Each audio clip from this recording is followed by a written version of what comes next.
there's been times when I think one time we had to give him 15. I think that's too much. So, you know, Shy, did you go live? You guys should have the chat window open. He said that people might hear you. He was about to go live with music. I didn't hear music. Yeah, we're live. No, we can't hear it. Give it a couple minutes. Shalom, shalom. Happy Sabbath, everybody. Allergies did. You know, every year it says, I know you give my wife like the little allergy medicine thing, the Alendose. I tell myself I'm going to take it like ahead of time, like, you know, like I should to be ready. And I don't. I just forget or whatever, and I'm like, all right.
Sabbath day morning, you need to be tuning in.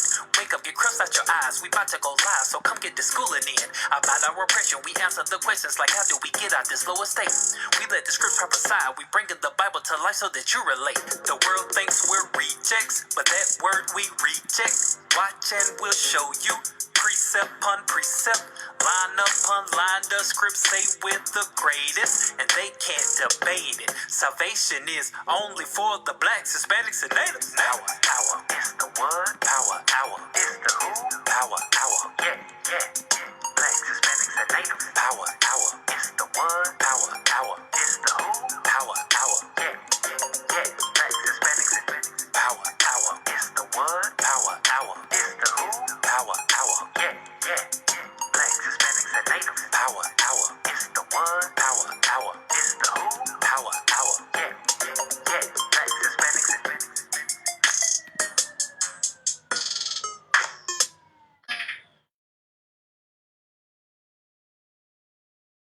Good to go. Hey, shalom, shalom. Welcome to the Power Hour, Native, Latin, and Black Biblical Topics. I'm Captain Joshua.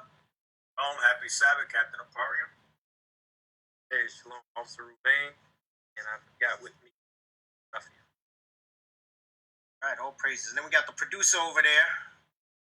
So Shia doing this thing. Put some nice tunes on there for y'all early. So all praise to the Most High for that. Happy Sabbath, happy Sabbath. We're glad to be back with the continuation.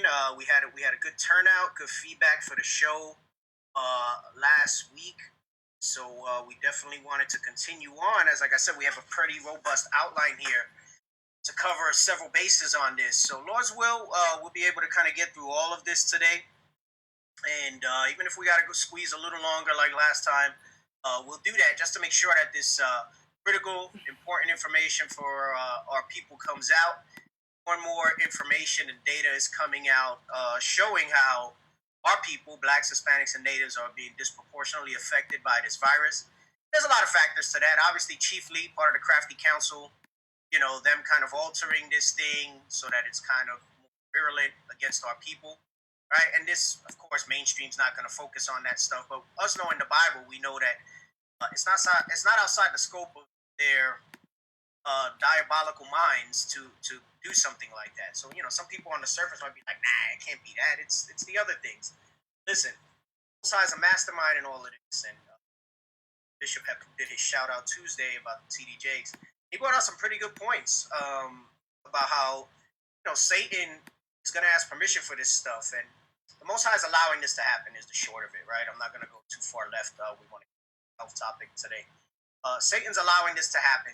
And for a reason, right? Remember, these signs and these things for these times of the last days is for those of us that are not really persuaded in our repentance, who are not even acknowledged that we're Israelites, to see the Most High in action, to see these prophecies in action, so that we can do something about it, right? And to do something about it is seeking your salvation with fear and trembling. And the scripture also tells you that a broken and contrite spirit, Most High will not despise. And how more broken or contrite will you be when you start seeing the way our people are dying in hospitals, the levels of sickness that they're getting from this disease, and the statistics all are out there. It's just, and mainstream channels have reported on it. It's just not the headline news when you see these type of studies and things like that. And the thing I need to point out, and Officer Ruvain, he's over our social media distribution. I'm glad you jumped on it and started to have the team share it. I posted just a few links and articles that I was looking at yesterday. It's not just here in the United States, all right? This is happening to our people globally, all right? So remember, we're scattered all over the world. So you're seeing this happen in Europe, in parts of Asia where our people are, in parts of India, all these different places, Africa, you're seeing things go on there. And of course, anytime you're dealing with Africa, right, things are underreported from there as well, because people think Africa's music and costumes, and that's it, right? So obviously there's a lot more to go on there, understanding that that was part of the whole promised land that the Most High gave to us, right? Israel being connected to Africa, the land of Canaan, was ours to have. And our people are getting really ravaged by this. Even if it's not to the point of death, many are getting very sick. And just the numbers are disproportionate. Like, I think a couple weeks ago I did the show and I brought out how, there's populations where we make up only 30% of the population of some place, but we make up 70% of cases or 90% of deaths. Anyway, I say all that to bring this all back, that this information is critically important.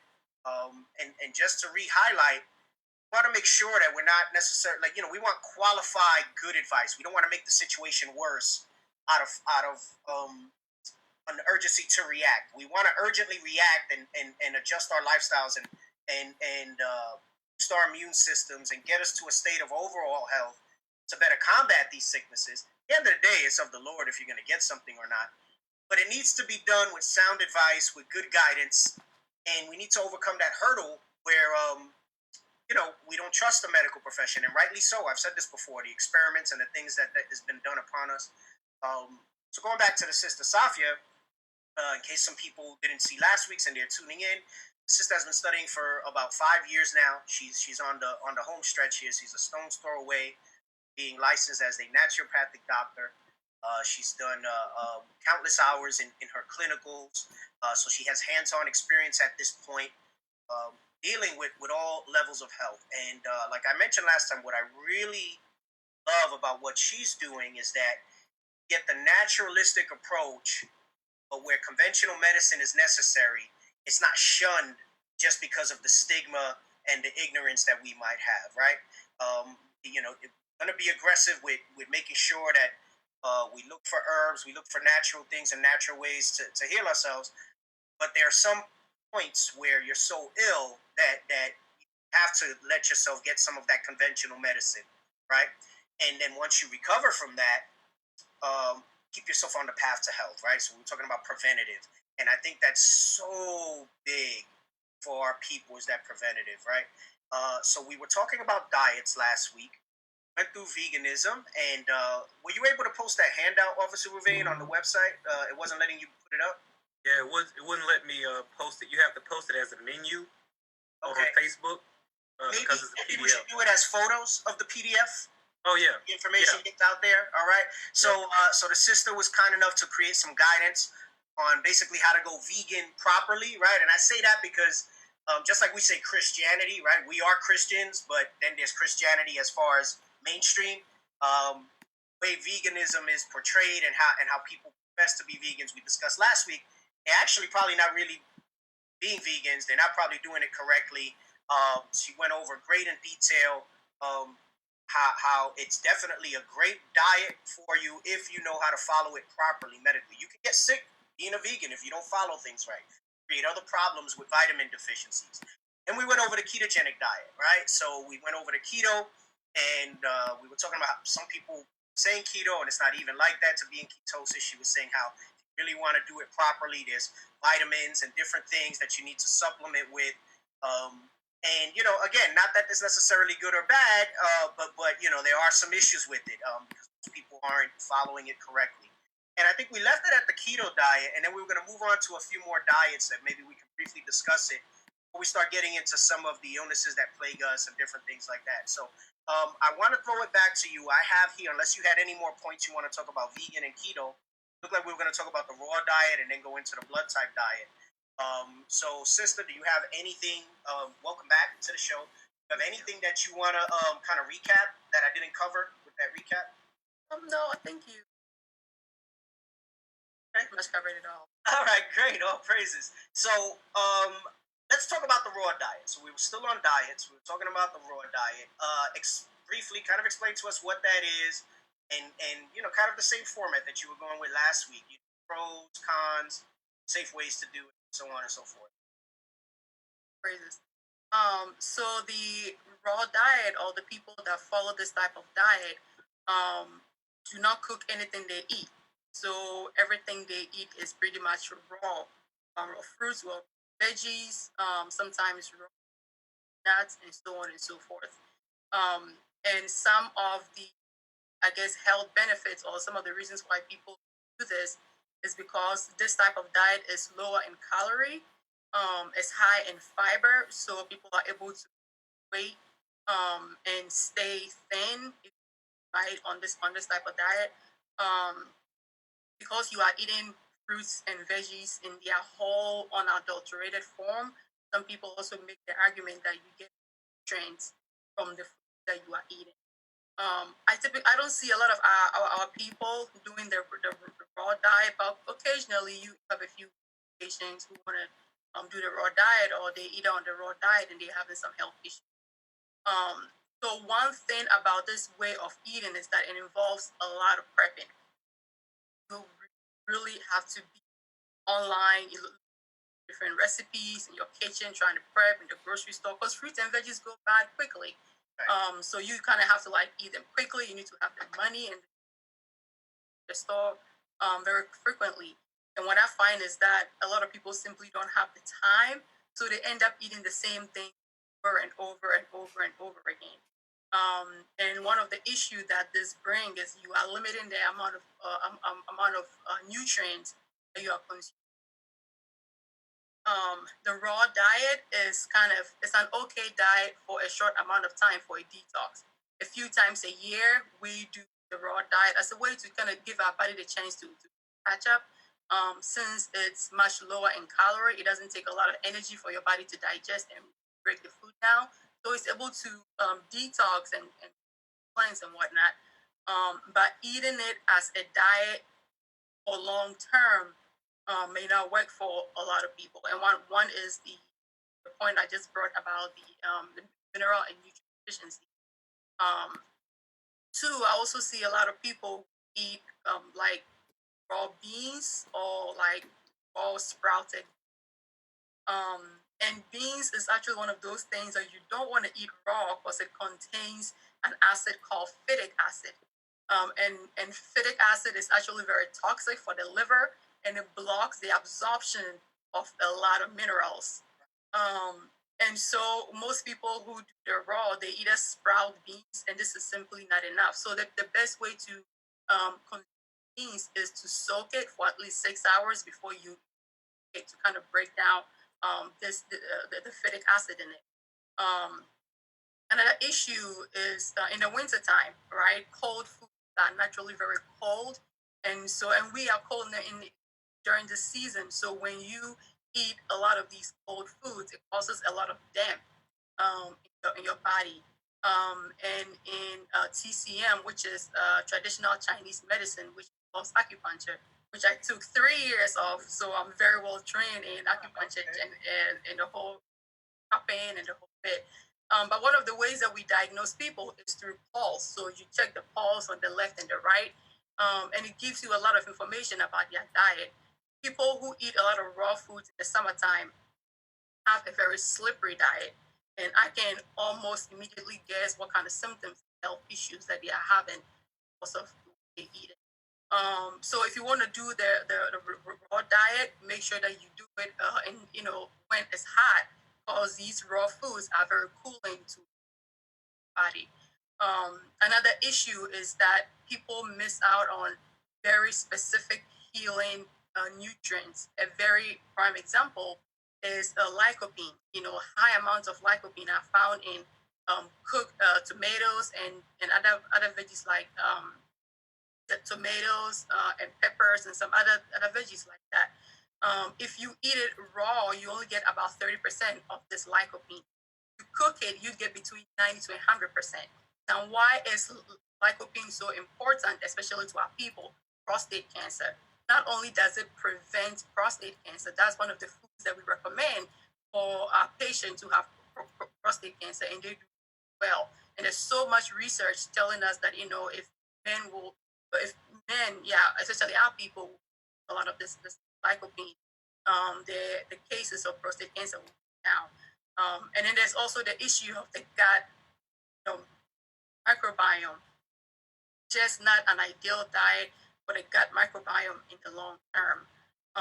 So if this is something you want to do for a short amount of time to help with weight loss and detox and whatnot, fine. But as a long-term diet, especially for our people, because we are very young, right? We have a lot of heat. We have a lot of energy in us. It's a very damp diet. But just as everything, it may work for somebody else, but it won't work for anybody. So just be well educated and right. Do it right. So let me ask you this. I mean, I know we always say it's difficult for me to make this statement, but it's the reality. For many of us, it's not always practical. If let's say we're gonna do the raw diet for like a few weeks or a month, it's not always practical for us to necessarily go to a doctor and have them monitor for such a short period of time. Can it be done safely for like you say, maybe a month, maybe a few weeks, without necessarily having to go to the doctor, and you be okay with that? I'm just kind of rationalizing the thought here, understanding how people are in general. We're busy and we don't make time for the things that we should, right? We don't prioritize the things that we should. If somebody were to do this shorter term, they can, I guess, safely maybe navigate it without necessarily getting blood work and doctor guidance. But if it was something they wanted to do longer term, it probably should be monitored based on all the different things that you brought out. Absolutely. Okay. All right. Excellent. And this, as you're saying this from a personal perspective, it made me think of it, right? So, it's no secret. I told you I'm not crazy about my veggies. Not that I dislike them, just kind of like what you say. You kind of get bored if you don't. I'm sure there's so many ways that you can do it and season it and whatever. And I put my wife on blast to see if she get her vegetable recipe game up, because she'll just kind of steam them and plate. But I've done juice fast before, right? And we talk about short term. And to me, that's raw, right? Because, I'm kind of just washing my veggies, my fruits. And, I'll do my juices for 3 days, 4 days, and nothing else. Juices and maybe teas with sweetener or things like that. Anything bad or wrong with that? Because that was faddish for a while. I know that it's popular in some circles. I don't think long term, obviously, it's sustainable, right? Just drinking juices all day and stuff like that. But what's your take on that? Because it just makes me think of raw and maybe another way to make it a little easier if I wanted to kind of kickstart or cleanse or kind of do a fast from everything else and just do the veggies and fruits. That is absolutely perfect. There is nothing wrong with doing a juice fast, a water fast for a short amount of time, or maybe 3 weeks, depending on who it is. So yeah, I lasted 4 days at the most.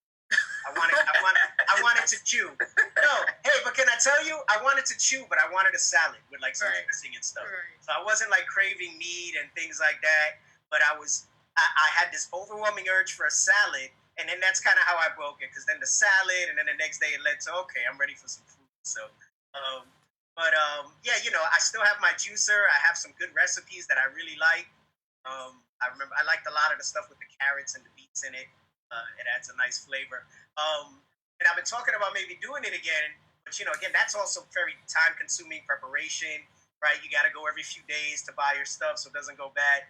But hey, we're all on lockdown, so maybe now is not a bad time to kind of get into that. Right? I think a lot of our people really benefit from a few days of fasting, and stuff like that, because there's a lot of health, good health benefits associated with it, especially for boosting the immune system, which Lord will we will be able to talk about in a little bit. But there's a lot of research that shows us that when you fast or when the amount of calories that you consume, you significantly boost your immune functions. Hey, let's all do a little bit of juice fast. Okay, all right, all praise. Now you got me motivated. Now I'm gonna say, hey, and the supermarket's got plenty of produce. You go in, produce is full. It's all the canned stuff, sodium-laced things that aren't there. You could definitely, in a way, you're forced to eat healthy during this pandemic because there's not a lot of stuff available. Now they're talking about meat shortages, right? So it's like it's crazy out there. All right, great. So we discussed the raw diet, and again, it sounds like any of these. It seems like if you want to do them long term, you really need to have yourself kind of under the guidance of a doctor to check the different nutrient deficiencies that might come up and different things like that, and just kind of monitor yourself to make sure you're doing it safely and in a healthy manner. But you're gonna get me motivated to do the juice fast now. After praises. Talking about it for like a year, but I haven't got back on it just because the preparation. I know what it took to prepare it and everything like that. But it was nice. I felt more connected to the food. Right. I remember prepping everything. It smelled real nice when I was doing it and all that. It looked real pretty. Yeah, the colors and I mean, the first couple of days it was a little rough, like intestinally, some stuff going on in there and whatnot. But once it stabilized, you felt really good. And I did it at a time when my body wasn't used to regular fasting that we do. For the most part, I participate in almost every monthly fast that we do, and basically with this true fasting has become a more of a way of life for me, and I definitely feel the benefits and see the difference and things like that. So for me, it'd be interesting to see how I react to it this time, having been conditioned a little bit to fast. When I did it, I kind of wasn't to it. I would do the year fast, and that was it. And now that I'm a little more seasoned with fasting, I'm excited to try it. So maybe I will. I'm gonna see. See, now the only thing is, my wife's gonna want to jump on it with me, and y'all would think that's great. Oh, you do it together. No, then that means I gotta prep it for her and do it for her. Double work. Goodness. Anyway, so let's talk about the blood type diet. I've seen a lot about this. It's piqued my curiosity a little bit. And I've actually seen good data in favor of it, and I've seen some data kind of against it. But that goes like anything else. I'm sure you understand with research papers and everything, depending on where it's coming from. Even that can kind of be skewed towards a bias depending on what they want to present. But talk to us about this. This is an interesting one. I've seen a lot of different research on this. Let's talk about the blood type diet. So the blood type diet, when I first heard about it like 4 or 5 years ago, I just rolled my eyes, right? I'm like, here we go, another diet, trying to get people confused. But I really gave myself the chance to be a little open. So I picked up the book and actually have it here. It's called How to Eat for Your Blood Type by Dr. Peter D'Adamo. He actually taught at my school a little bit, and he and his father. This is like 200 years worth of research that they've published. So I've actually heard him speak before, which is pretty cool. But I have become a fan of this diet, but not for everybody, right? And the idea behind this is that there's a particular kind of chemical reaction that occurs between the proteins that we eat and the proteins in our blood. So there's a reason why blood type A, you may be blood type O, blood type AB. There's a reason why we all don't have the same diet. I mean, the same, like the same blood type and blood constitution. And this whole principle is based on a protein called pectin, which is found in every single food. And the research that they did discovered that there are certain pectins in certain foods that reacted very negatively with all of different blood type. So I started getting very, very, very, curious about this and trying to. I always try to, try things in my patients. There's a kind of test that we order called the food sensitivity panel, and you brought this up last week, Captain. And this is a very individualized test that we do to find out which particular foods could be causing health issues. It could be the healthiest foods like broccoli, which came up for him. But it is just that your body is having a hard time breaking down broccoli right now, and just you just eliminating broccoli from your diet for a short amount of time, and doing some gut healing things, and then you can bring it back into your diet. So we ran the food sensitivity panel on a lot of patients, and the symptoms of having a food sensitivity is very fast. And I just want to clarify, this is not a food allergy, right? A food allergy is you eat a peanut, your lips swell up, your throat close up, you have to get a shot of epinephrine to help calm that down. This is a food sensitivity. It's an IgG reaction. And can you just briefly, without getting too sciencey, I understand the IgG because when I went through my discovery with this, I understand they were checking for that. Just briefly talk about what that is, maybe in layman's type of terms, so people understand the difference in that. So there's a lot of immunoglobulins, and I'm sorry for the big words, but this proper term, yeah. Right. So, but this pretty much is a kind of immune cell, right? It's a cell that your body. It's a type of immune cell that your body secretes when it's under attack or threat in terms of either you have a particular kind of like viruses or other invading substances that don't need care. So there's IgG, and IgG is a long-term reaction, right? IgA is what you get when you eat a peanut and your lips swell up. It's like a more like quicker one. And we have IgE, and celiac disease is actually an IgE. But this IgG is, so you eat the food today, you may not necessarily have any health issues today. Tomorrow, maybe today you start having headaches, you'll break out, you just have a whole bunch of systemic, like head to toe symptoms. And this is what the IgG means, or what the IgG does. Body. Okay. All right, great. So, and that's how they'll measure it to kind of see if you're sensitive to certain things, and based on the levels being elevated for it. And I understand that obviously from the celiacs, and I got to go back. I'm remiss, and they basically introduced gluten again into my diet because they were saying they weren't sure. Like I kind of don't meet the file 100%. And so I've actually been eating gluten again for the past several months, and I was supposed to go the beginning of March for my follow-up blood test.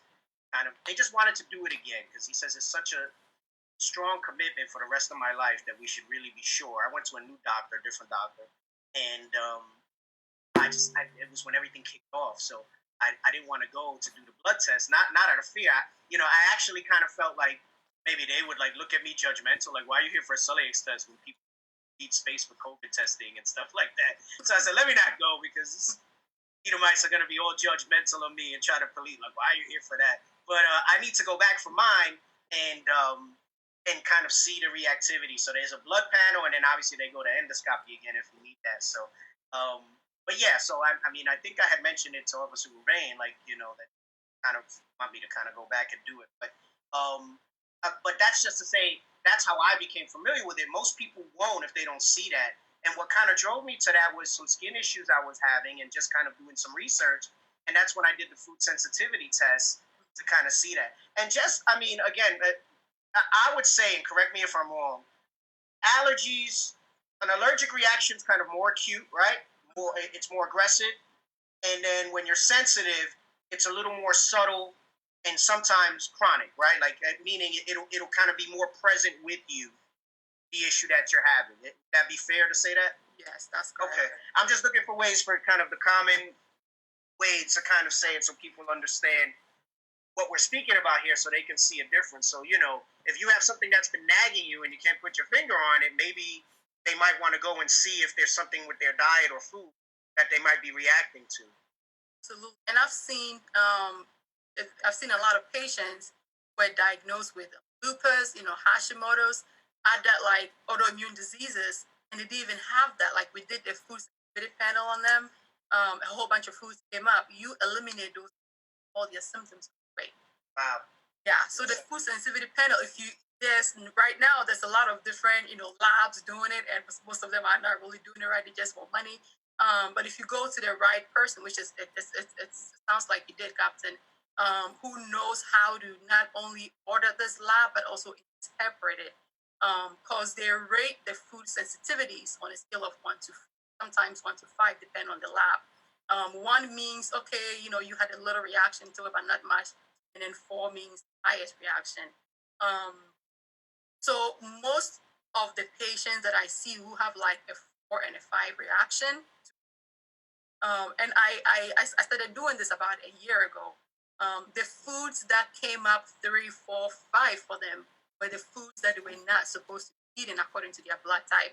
Wow. And the first person that I did this experiment on was him. He was having that's how it goes sometimes, right? Hey, you right next to her, she gonna try it on you. You a science experiment, bro. Straight up. So go ahead. So you did it on him, and yeah, he was having a lot of gut issues, and we got tried different things. And I'm like, you know what? I'm gonna take you to see this doctor that I trust. And she did a food sensitivity panel on him. It's like what broccoli came up, wheat came up for him as well, barley and some other things. And then the foods that came up the highest were what he's not supposed to be eating according to his blood type. So I did it on myself. I'm like, maybe it's just him, like I can't base a case on just one person. So I did it on myself, and it was exactly that. The things that came out, they were healthy, like mushrooms came up for me, the 3. And according to my blood type, my body is just not made to digest mushrooms. When I took these foods out of my diet for like 2 months, my skin cleared up. A lot of issues that I was having kind of went away. And so I started doing this with every patient that we ran this test on. I always ask them, did you know what your blood type is? And if they don't know, test them. And about like 96% of the time, the foods that came up the highest were the ones that, according to Dr. Diadamo, not supposed to be. So what do I feel about the blood type diet? If you don't have any significant health issues, right? If you're healthy and whatnot, you don't have to worry about eating this way. If you have some health issues that you haven't been able to figure out, it might be worth exploring this, right? I don't, tell every patient to follow this diet, obviously. But if we've tried a lot of things and patient cannot afford the sensitivity panel, because insurance doesn't always, recover it and whatnot, and it can be a little pricey depending on how many foods you want to test. So the simplest thing I do is I go over the blood type diet with them, and I'm like, how about eliminate this food and this food and this food for this week? See how you feel, and the next week eliminate this. And most of the time, patients feel better. Like they don't even come back for a follow-up appointment.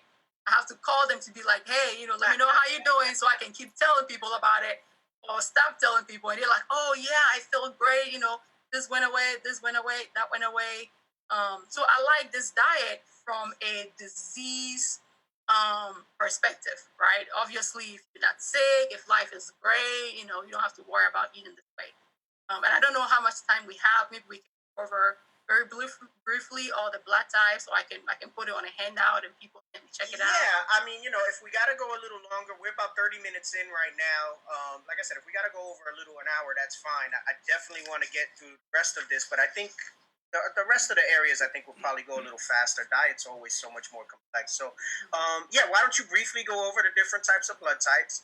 I mean, because the next section we're going to talk about the different things that we suffer from. It might be a diet worthwhile for many of us to look into to see if it remedies some of the things that ail us. I know all of us have something that, whether it's a nagging thing that you've never been able to pinpoint or get diagnosed. And I've said it before, traditionally you go to like a traditional doctor. In my experience, many, many, many of them, I'm not going to make a blanket statement against all because I've had some good ones. They don't really know anything about nutrition. They just kind of go by like some basic thing. They go by, the little food charts and stuff. And it's so much more complex than that when it comes to illness, like you're saying. I mean, it's one thing to try a diet for weight loss, right, which will also have its health benefits just by losing weight. We spoke about that last week. I mean, such drastic changes can happen when you get yourself into a healthy weight range. But then there's other things to consider, right? So, like, underlying conditions, different things like that. The thing that you said about the celery. I know when I ran my sensitivity panel, there was I'm moderately reactive to coconut, actually. And that's one of my favorite things. So, so basically they took those numbers and to simplify it for me, they put mild, moderate, severe. And they said anything mild, I don't have to worry about. Severe, definitely look into. And then moderate, it was like kind of gauge how you feel when you eat it and see what happens and so on and so forth. And maybe you can do it in moderation. And coconut was one of the ones that surprisingly showed up on there. Yogurt, I think, was moderate for me as well. So, I kind of have those things a little sparingly with that. So it's the interesting discovery that you have for yourself. Something, it's kind of like your normal, right? I normally say, like, when you get so used to what your normal is, body's amazing at kind of adapting. So, you could have like a kink in your knee and your body will change your stride and your walk to compensate for it. And then you start having all types of other problems. And then you never realize that you had an issue.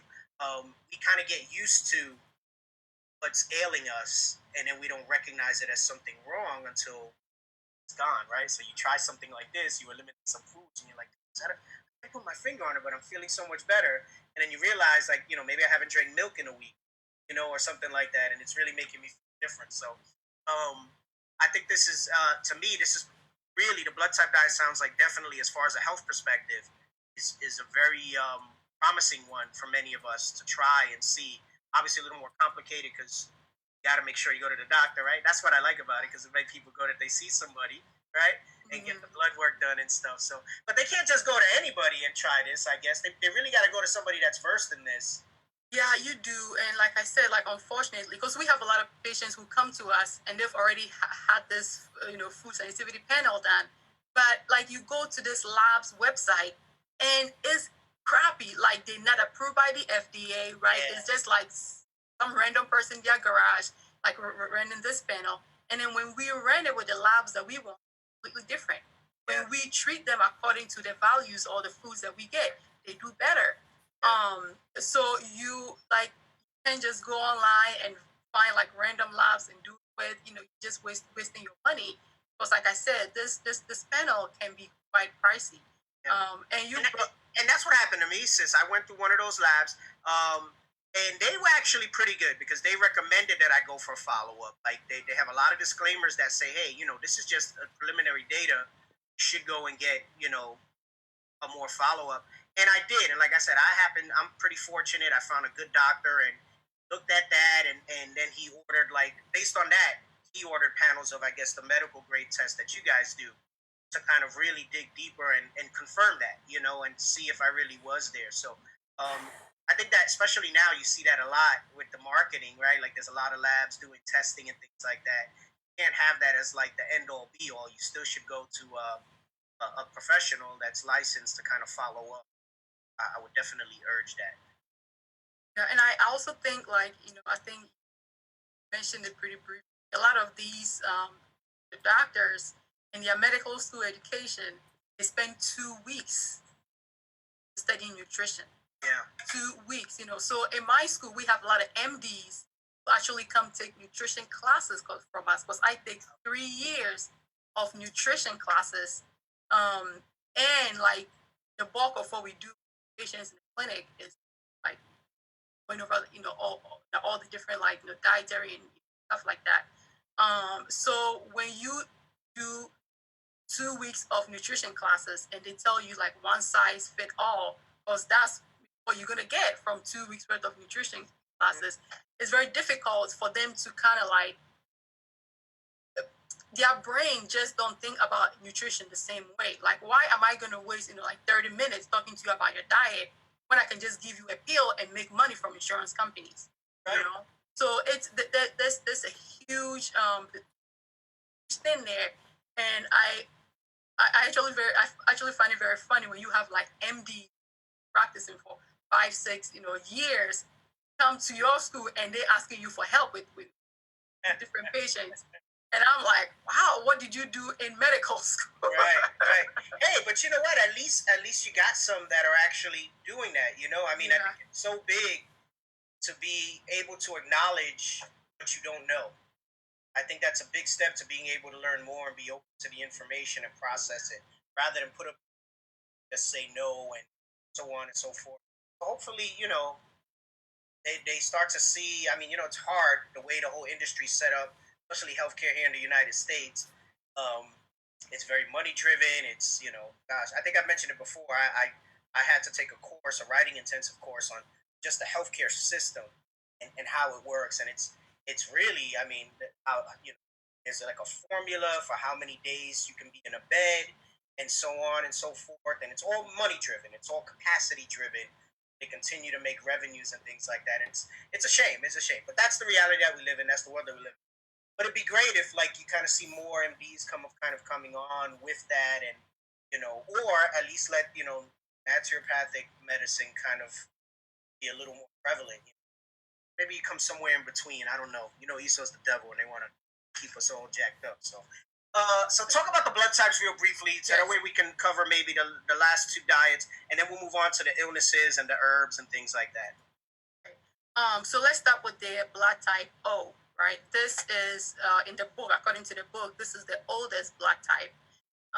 These people with blood type O well on meat, right? They actually do need an amount of meat in their diet.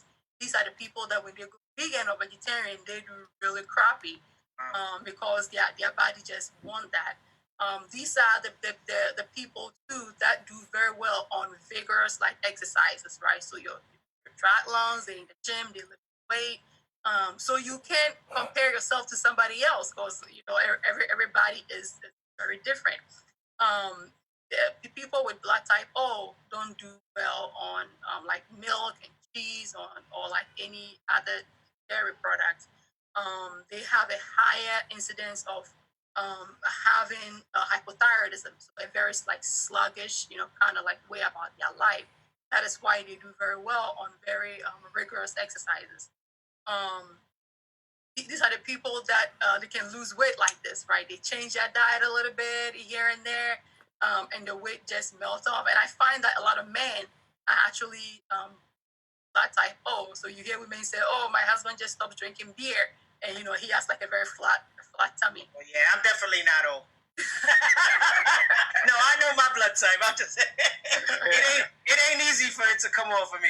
But in there, I could get real big. I don't mean fat, like lifting weights and just eat. Like it's so easy for me to put on mass. But then fat mass is. He said, "That's not me." That's not me. Stop one thing and I'm losing that weight. So go ahead. So they'll stop beer and they'll see the stomach get flagged. Right. And so that is the blood type O. Like I said, if you want to know more about like the very specific that you should eat, I encourage you to pick up the book or go online and read up about it. We'll post it up. I'm sorry. We'll post it up on the. So blood type A, these are your vegetarian and your vegans. These are the people that their body actually do so much better on a vegetarian or a type diet. They don't make enough stomach acid to break down meat. So they have a high incidence of getting stomach cancer, different type of like that stuff, like ulcers. And he is a blood type A.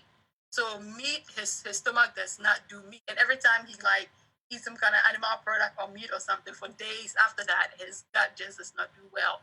And he was diagnosed with ulcer as you know, and now we know that people with this blood type, if they don't take care of their diet, ulcer is one of the issues that they get, and one of the chronic complications of long-term uncontrolled ulcer, stomach cancer. And one of the things that people with blood type A tend to get as in terms of like long-term chronic stuff, joint issues. So these are your not even like in their old age, and they have like different like joint stuff, and that was him at some point. So that's a little bit about blood type A. And then you have blood type B, and I call these people the lucky people, right? They're very resilient. They do well on a little bit of meat or a little bit of like more of a vegan vegetarian diet.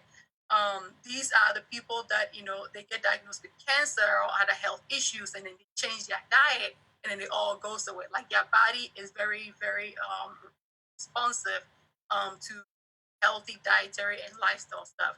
So if you are, blood type B, just a generally healthy, balanced diet for you. Yes, I have a question for you. So you mentioned some people are positive or negative. Does that make a difference? So that is the resource factor. That has nothing to do with diet. So if you're a B, positive or negative, you're just a B. Just a B, yes. I mean, And then AB. So AB, you get A and you get B, right? So these are the people that do well on a vegetarian vegan diet, but they can also allow some meat into their diet without a lot of issues. They also get a little bit of the resiliency from blood type B, so their body respond pretty well to very healthy lifestyle changes. The blood type AB. I'm AB. Me too. He's like, woo! Hey. And should I need blood, any of you can give it to me. Yep. AB's the universal recipient, right? Uh-huh. I got your back. Oh, I'm good. All of y'all can donate blood. Lord forbid I ever get sick, all right? So,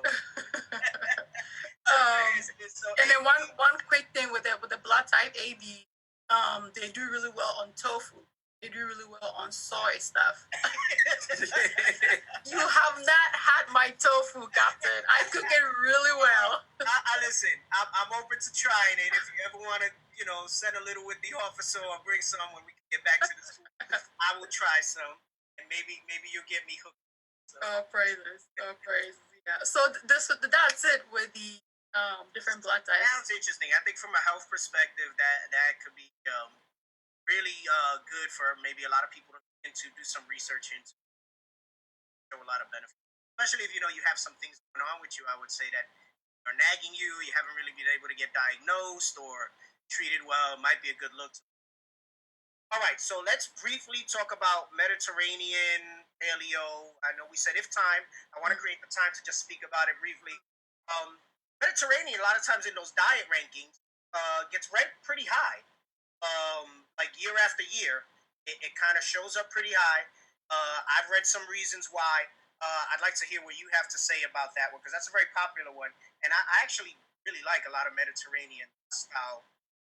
It's really good. I don't tend to get bored of it. So talk to me about that. Yes, so the Mediterranean diet is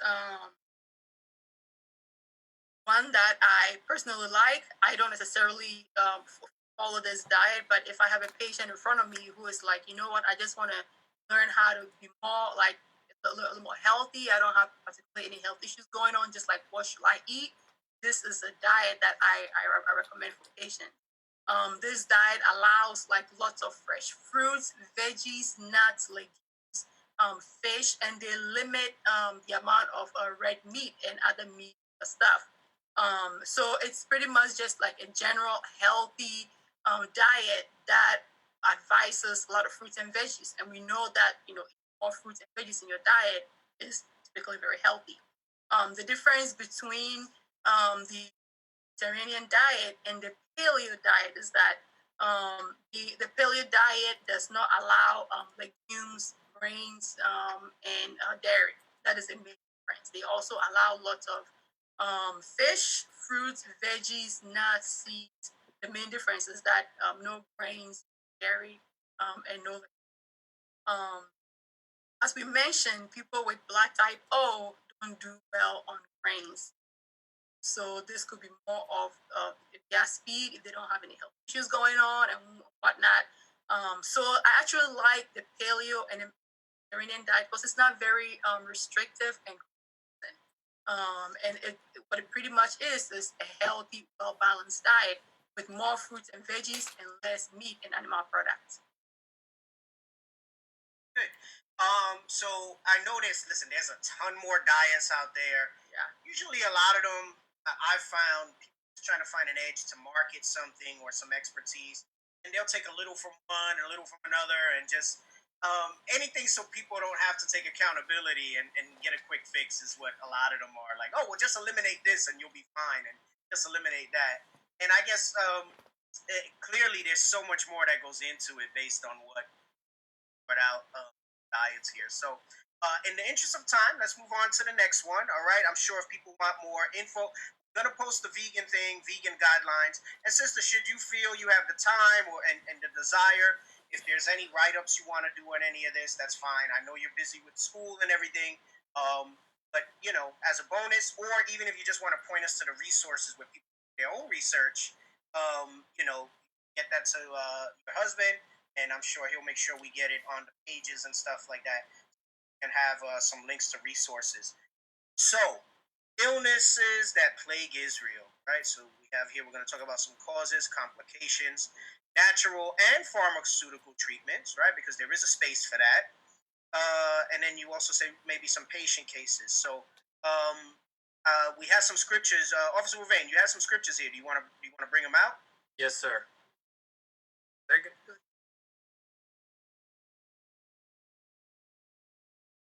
So, wanted to bring up, obviously, Deuteronomy.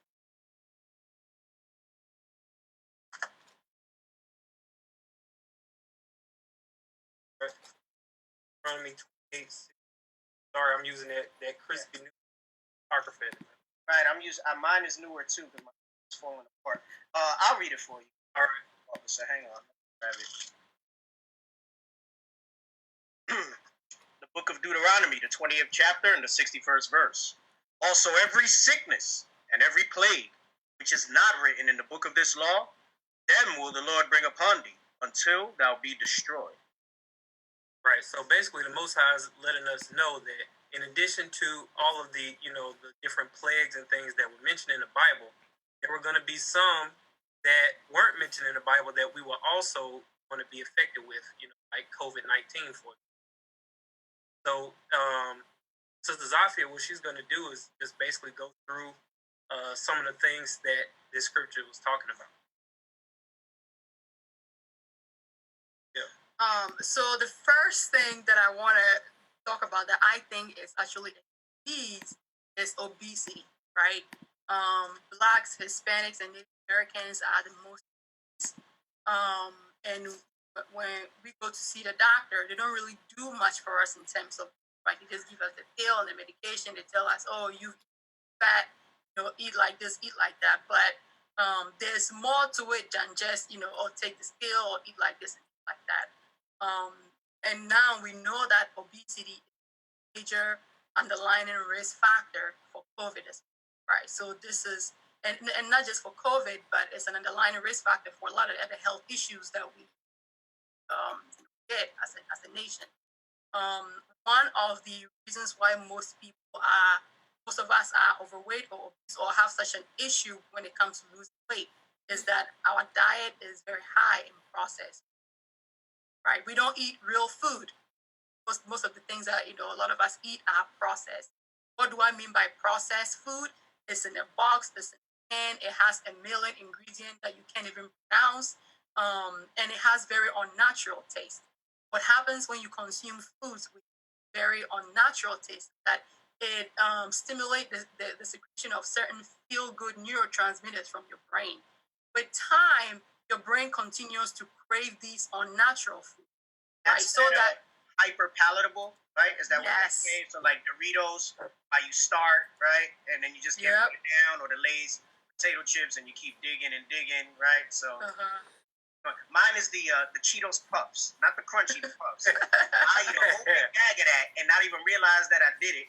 Yep. I got the cheese crumbs all over the place and stuff. I jokingly say that's like crack to me. So it's probably the way they chemically configure the food, right, to get me to keep digging in that bag, right? So see, that's why I stay away from those. I don't even buy them in the house. For you. And Oreos, right? For everybody else, Oreos do that. Oreos do Nutter butter. a line, right? Hey, I'm about to do a line. You do a line of Oreos with the milk Straight up. before you Oh, even man. know it, and then you're like, oh my God, what did I do? Yeah. It's so good. But like, you know, wait, sorry. No, I'm sorry, go ahead, sis. Go I was ahead. gonna say, but we laugh about this, but these are natural foods really does like cause some major neurotransmitter issues, so that we keep, you know, like wanting these foods. And I've had a lot of patients that tell me that, oh, you know, if I eat an apple, you know, it doesn't taste the same, right? Like I don't want to eat an apple because it's not sweet enough.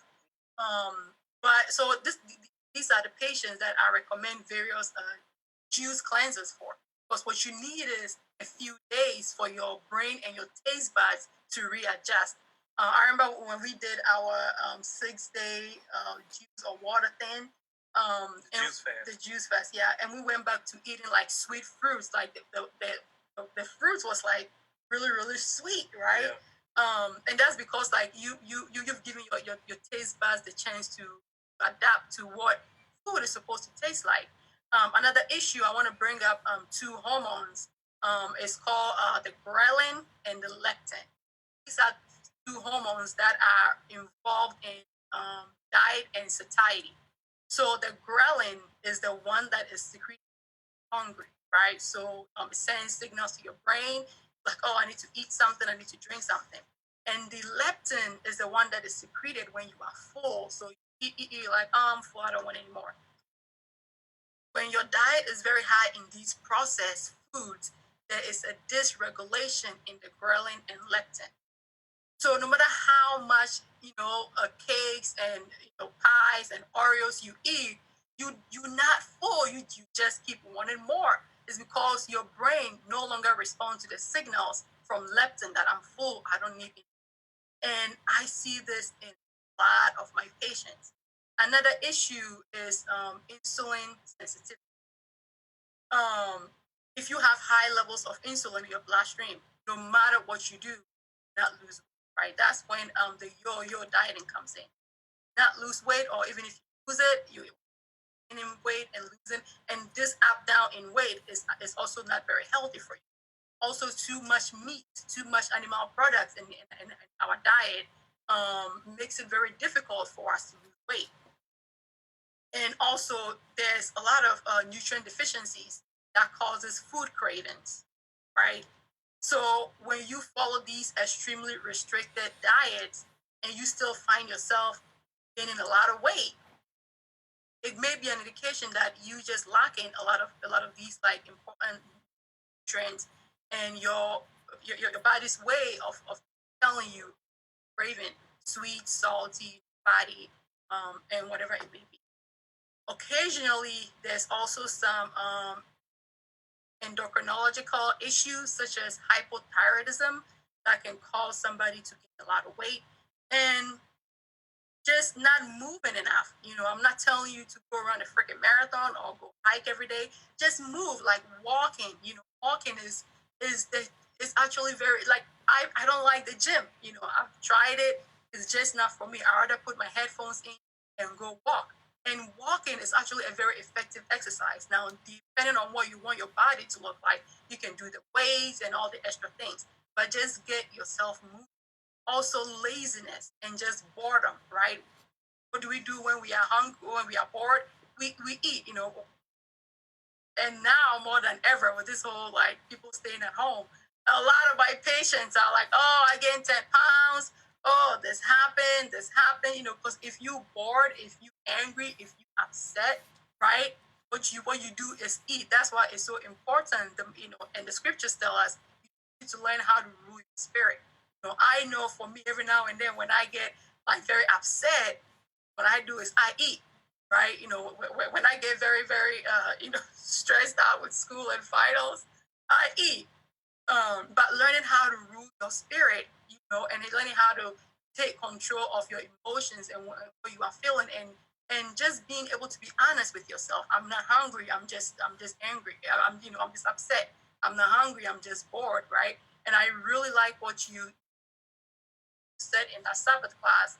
A few Sabbaths ago, about this is a perfect time for you to invest in that thing that you always want to do, right? We need so many people with so many skills in here in IURC to help us build. So if you just like sitting at home, like playing video games or watching this is a perfect time, right?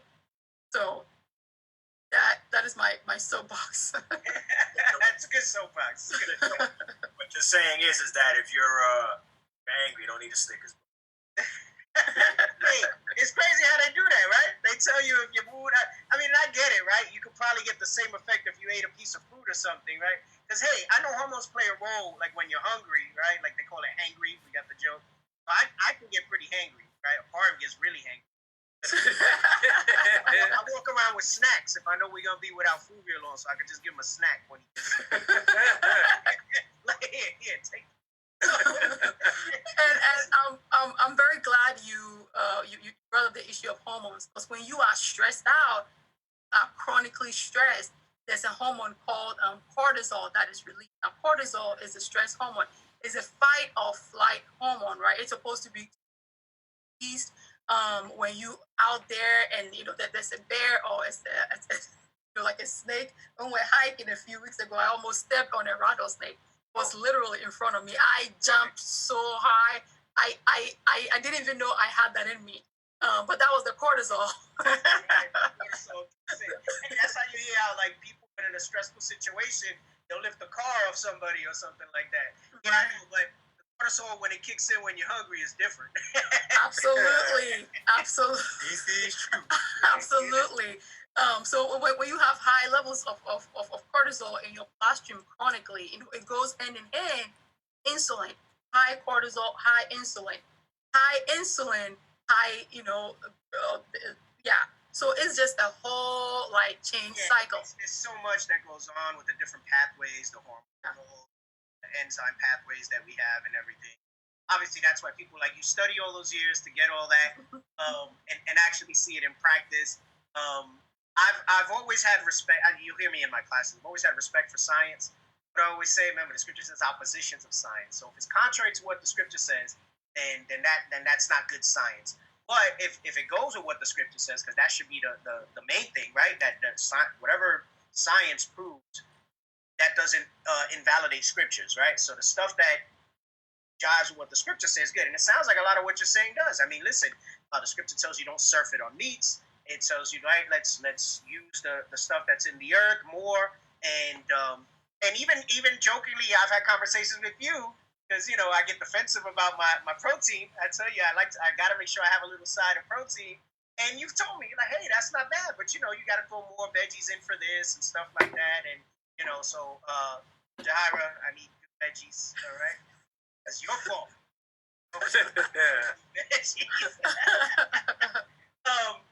So it's great that you bring that out. There's so many pathways that go on in there, and I think people realize that. We joke about the hangry, but that's a hormone response because of that letting yourself be too hungry, right? And then if you wait too long, you tend to want those hyper palatable foods, right? Like salad ain't gonna. I mean, it will satisfy you if you give it a chance, but your hormones got you crazy, so you want Burger King. You know what I'm saying? Or you go to Arby's and you see 2 for $6, and you're like, oh, they got the meats, and you go and you're trying to hit that up. So obesity is a big one, right? And I kind of stand in line with you on that. I think got ourselves to a weight, and it doesn't mean everybody has to walk around with six packs, because you can be too low in body fat and have complications as well. I don't think a lot of people realize that to maintain such low weight and to have those looks like those fitness models and things. A lot of people don't tell you. A lot of those fitness models are using enhancement. It's a big thing in the industry. That you don't think steroids is just, Schwarzenegger types that are huge. There's ways that people use to get themselves lean, ripped, and creates this unrealistic expectation of what kind of healthy body is. Hey, a lot of those guys that look fit and great, and the women have all types of heart and blood issues and different things on. So you can't assume that there's an ideal visually, but this is where medical professionals, someone as yourself as a naturopathic doctor, will be able to kind of give guidance on that as to what a healthy weight is. I think we just have these misconceptions about what is healthy and what's ideal. Six-pack doesn't necessarily mean healthy, right? Beer belly is unhealthy, right? But six-pack doesn't mean unhealthy. And getting yourself to a good weight kind of fixes a lot of things. It regulates hormones and stuff in the body, essentially. So, all right, so you spoke about obesity, hypertension, heart disease. That's a big one, right? Yes. Heart disease right now and for the last 15 years has been the number one cause of death among our people. Blacks, Native Americans, Hispanics. And every year, when the CDC does their stats and it comes out, it's always heart disease, hypertension, atherosclerosis, heart attacks, all the other issues that go with the heart. And right now, the number one risk factor or health comorbidity for COVID heart issues. And I was reading an article. This was on Thursday, and this was from a hospital in New York, and they said about 45% of the African Americans were getting hit really hard by COVID. They had some underlying heart health issues. So this is bring a scripture. This is a very huge issue for our people, right? And we know that the diet is diet that they say hypertension is the silent killer, right? Like you don't really get symptoms from it. I mean, until it's super severe, and you might experience some things, but it's kind of doing damage inside of you without, And I say that to say this is it makes me really sad. And again, I understand where it comes from, but we gotta kind of overcome that.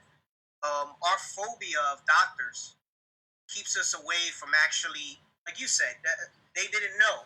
They didn't know because I guarantee you, if you did some more research, probably see the last time they went for a general wellness exam or a physical was years and years and years. I know I see that in dental, and people, I haven't been to the dentist in 10 years, and they have all types of calculus built up, and there's so many other things that, like, heart disease, and we talk about gum disease, periodontitis. There's a lot that goes into that with diabetes. It exasperates it, maybe not necessarily the cause, but it exasperates it. It puts you at risk to develop it more. Even like COPD,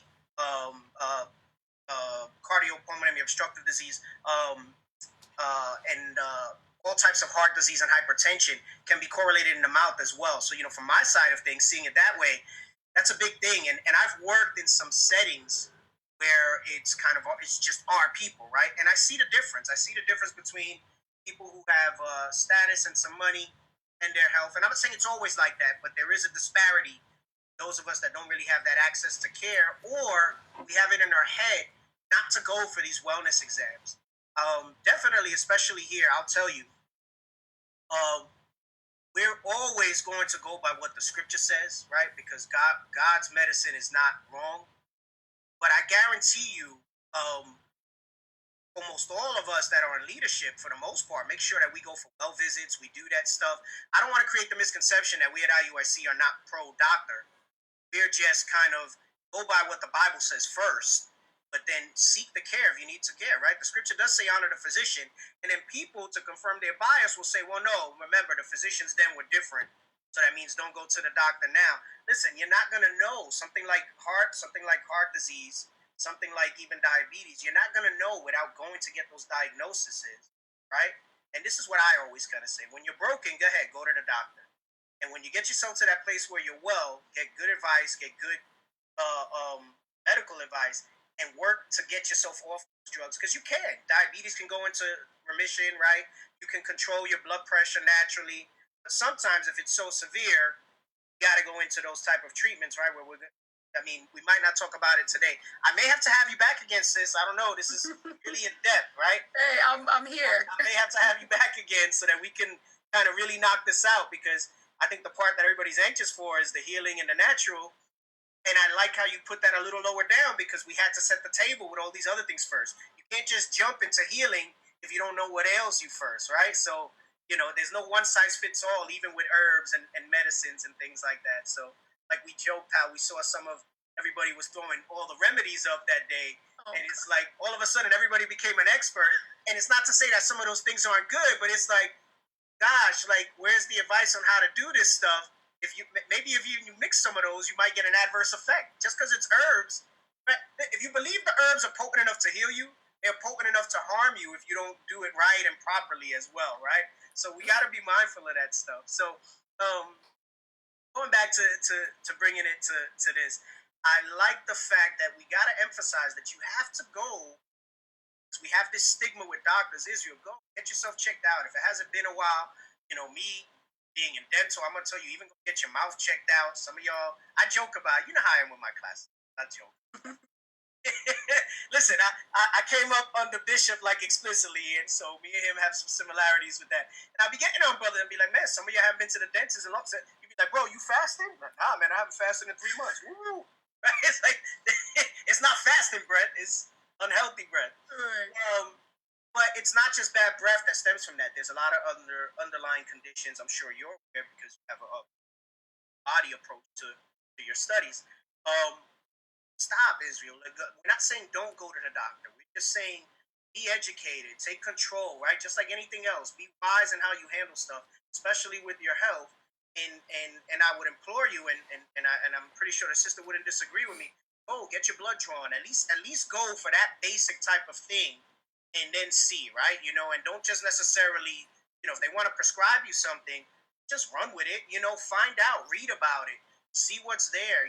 Push back. That's what I'm saying. Educate yourself and push back. I gave my testimony of how they wanted to put me on statins, and I said, I don't want to do that. I feel like once you go that route, it's going to be kind of hard to come off of that, and I want to try to maybe gradually, handle it. And I had the high cholesterol, and it's hereditary with the liver in our family, to have like kind of a fatty liver, right? Like naturally, like we're more inclined to that. I wouldn't know all that, is my point, if I wouldn't go for regular kind of wellness visits and have them do that blood work and get the interpretation of that blood work. I take those blood sheets and I'll start online and see what some of this stuff is and what it affects. And there's pretty good information that explains those basic things for you nowadays. You don't just have to look at the blood work anymore and say, I don't know what this means. You can read about it. If your doctor, because your doctor's probably not going to take the time to sit down and explain to you every line on the blood work, but you can research it, is my point, and see what it affects and why they're measuring it and all that stuff like that when they do CBC panels and all this other stuff. So let's try to get through the rest of the diseases, and then maybe we'll pick up, which probably would be then the last show, going into the natural healing and everything like that. We got a lot more scriptures when it comes to that sort of stuff. So we spoke about hypertension, heart disease. I also see sleep apnea to this, and there's a correlation with that. So let's bring that scripture out, all right? Yeah, I've got it here, actually. Sirach chapter 31, verse 19.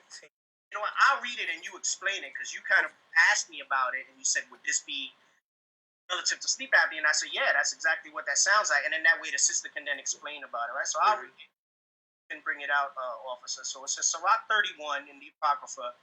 I'm going to read verse 19.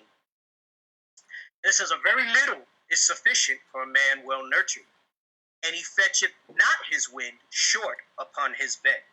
Right. So this is going into number one, eating in moderation, and the effects of what happens when you don't eat in moderation is you fetcheth not your wind short upon his bed. But basically, that means like when you're laying down and you're sleeping and you're snoring, you're not getting as much oxygen in your body, because you haven't digested your food. And I'm sure she can chime in on the actual medical breakdown of that. But I just happened to be reading that, and I was just like, what does that mean? The fetcheth not his wind. Well, it's talking about how you breathe at night when you're trying to sleep. Basically, it's sleep apnea. Right. What they now call sleep apnea. Right. They didn't call it that when the Bible was written. Right. But it was something that's kind of always plagued our people based on, listen, we can make excuses because of the captivities and what was offered to us. But, we have the liberty now in these last days to kind of make better choices. Even if you're on a budget, there's ways to do it if you really want to make a better choice for yourself. Like you said, produce is not expensive. There's plenty of it. You just got to be mindful that, fresh produce goes bad quicker. But there's ways to do it. There's ways to do it. And a lot of people build up excuses. It's expensive to eat healthy. I mean, it's more expensive to die, really, right? So I'm not saying you got to go to Whole Foods, right? I mean, I'm sure there's, you can get into the whole organic and GMO, but I'm sure any type of something that comes from the earth, right, is better than the process with 20 ingredients or something like that, right? So talk to us about the sleep apnea, sis. Yeah, so heart disease, it has a lot of causes, right? But one of the causes that a lot of physicians miss is sleep apnea. And what sleep apnea pretty much is that you stop breathing at night when you are sleeping. There's a lot of things that can cause this, but the number one cause is being overweight. If you have too much fat around your neck and you go to sleep and you lay down like this, it obstructs your airway, making it very difficult for you sleep, for you to breathe when you sleep. And so some of the symptoms that I see in patients with sleep apnea is they wake up very groggy. They have severe headaches in the morning or throughout the day.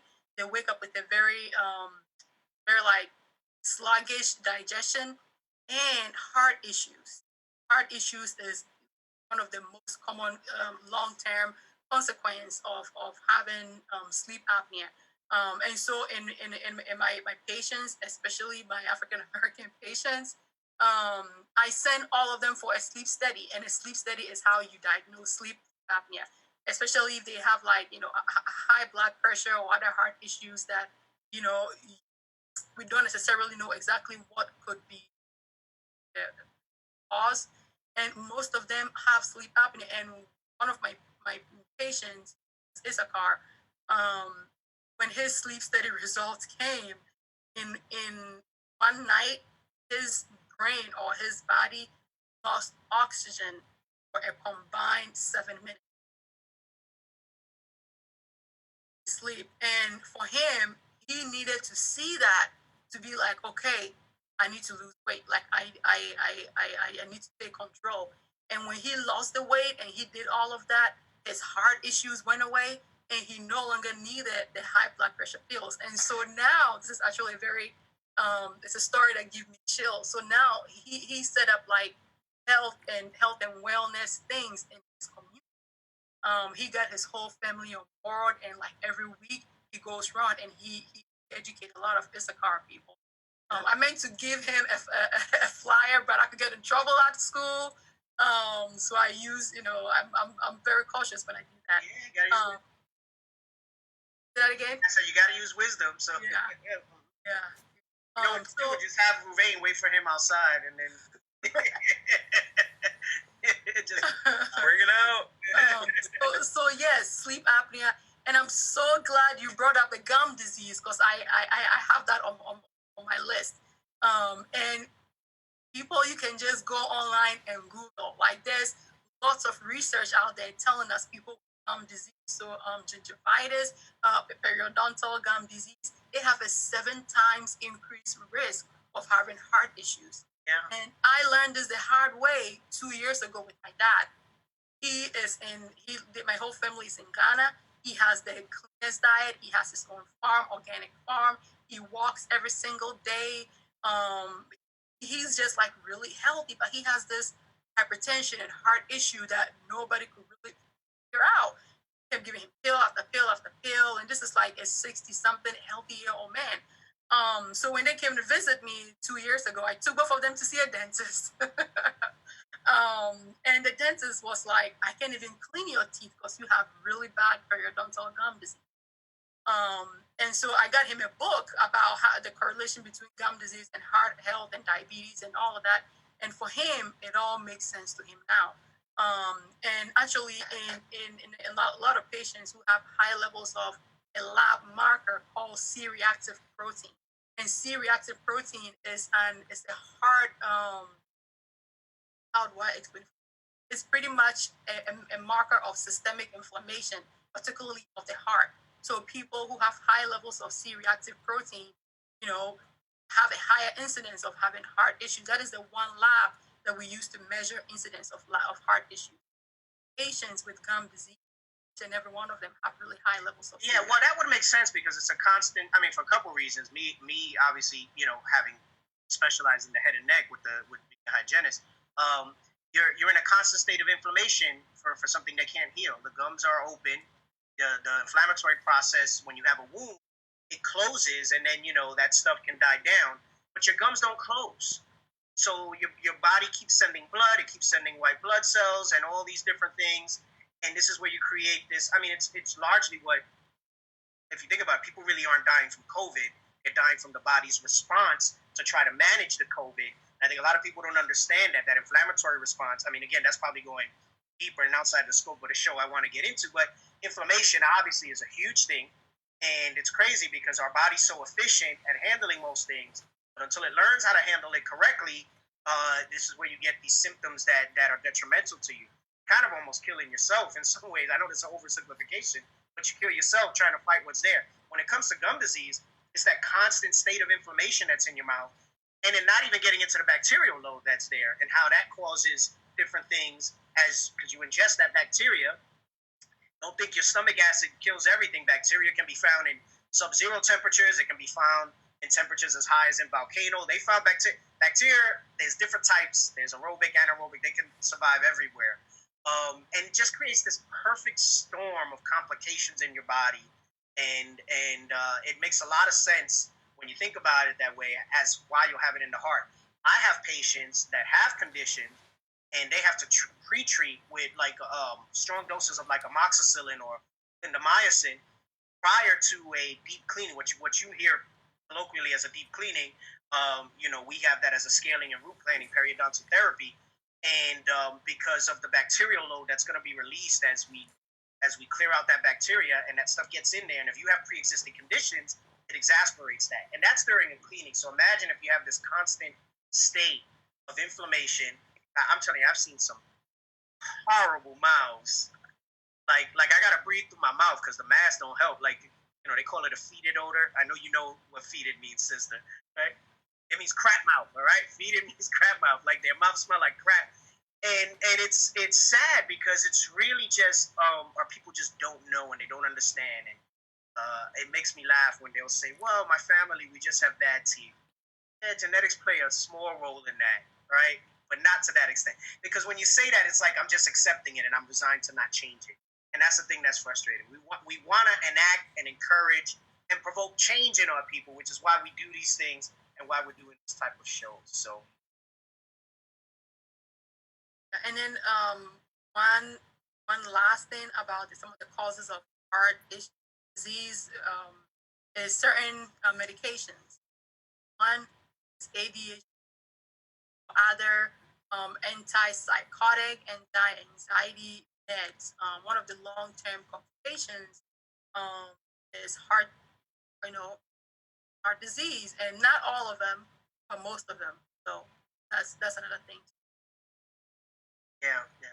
Again, educate yourself on the medications. The good thing is there's a lot of information available to us, and the bad thing is there's a lot of information available to us because people don't know what to latch onto and what to really take as sound advice when it comes to things like that. So just like anything else, there's 1,000 camps out there preaching the scriptures, but that doesn't mean that what they're preaching is actually correct, right? So it's the same thing even medically. You're going to see a lot of information and things out there. You got to do your best to kind of for accredited type of information and then sort that through. Like I said, I don't want to overburden the sister here, but this is why we need more people to do things like that. We got a lot of young brothers and sisters that they're like, hey, I don't know what I want to do with my life. I'm just going to continue to work in this job because, pays bills, it got benefits. Especially if you're younger. I mean, we need things in the body, like the class I have brought out that you referenced. and we need to seek and get education in professions that are going to be useful and needed for the body. I mean, Bishop's been saying that for years, and you would think we'd have more of our brothers and sisters in these type of fields, but like nobody takes heed to that type of advice. This walk is very heavy. It's a lot more than just keeping the commandments. Keeping the commandments is the principal thing within the faith of Christ, but then there's so much more that we got to do. Scriptures aren't going to create these solutions on their own. Like Bishop said, it can't be somebody's hungry, like, oh, the scriptures. We got to provide and create these things and motivate our youth, motivate our people who are in a position to do so, have the capacity to go ahead and seek these educations, seek these type of things, because we need you, you know. And listen, I know we gonna work it out when we support you. I made the comment yesterday, right? Don't expect all Israel to do this stuff for free, right? They got to make a living. If they're gonna take the time to invest in their education to get these professions, we got to rally behind them and support them the same way we support any other business that we go to. So that's the important part as well. In the interest of time, because I know diabetes is a big one, autoimmune disease is a big one. I'm pretty confident we can get through the rest of that maybe in the next show. So if you guys are all right, I'd love to do this again, right? Put on the next show, and we'll talk about diabetes, we'll talk about the autoimmune, and then we'll get into the healing naturally and the tips for living a healthy lifestyle. And then you also have some COVID pointers as well with supplementation and stuff. So I think we can certainly encompass that in the next show that we do and get that information. Do you have anybody have anything? You have anything, Captain, that you want to say in closing? Sister, Officer Payne, do you have anything you want to bring out? Okay, all right. Listen, I appreciate you, sister. This stuff is definitely eye-opening. You know, I have a little bit of an understanding, but I also am learning a bunch as well via you bringing this stuff out. And I pray everybody else is getting that level of understanding as well. So continue to post those resources and things like that during the week, right? Officer Ravain, you'll take care of that, like yes, the sir. books, names, and things like that. Okay, and you know, we'll try to do this again next week. All right. Praises. Okay, so with that, we say shalom. That is the show for this week. Everybody stay strong, stay healthy, right? Keep yourself studying, praying, and applying, and stay in the spirit, all right? With that, we say shalom. Lego. Israel is back. We back. Israel is back. We got back. the nations running scared because Israel is back. All eyes on us, cause we keeping them laws. When the Lord return, Babylon will fall.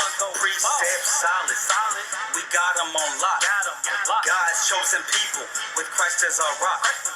Israel is back. We back. Israel is back. We back. You heathen, get ready for our whip to crack.